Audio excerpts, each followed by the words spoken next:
பொடி dosa. My choice is பொடி தோசா. மசாலா தோசா.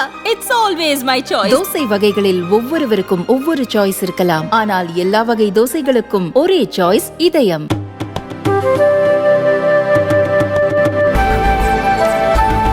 விக்கிரவாண்டி சட்டமன்ற தேர்தலில் போட்டியிடுவதற்கு தங்களுக்கு மாம்பழ சின்னம் ஒதுக்க கோரி தேர்தல் ஆணையத்திற்கு பாமக கடிதம் அனுப்பியுள்ளது. ஒரு கட்சி மக்களவைத் தேர்தலில் 6% வாக்குகளும் ஒரு தொகுதியில் வெற்றியும் பெற்றால் மாநில கட்சி என்ற அங்கீகாரம் பெறும்.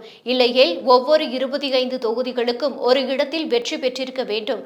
இந்த மக்களவைத் தேர்தலில் இந்த இரண்டுமே பாமகவுக்கு நடக்கவில்லை. அதனால் அங்கீகரிக்கப்பட்ட மாநில கட்சி அந்தஸ்தை பாமக இழந்தது. இதனால் வரவிருக்கும் விக்கிரவாண்டி சட்டசபை தொகுதியில் போட்டியிடுவதற்கு மாம்பழ சின்னம் கிடைப்பதில் சிக்கல் ஏற்பட்டுள்ளது.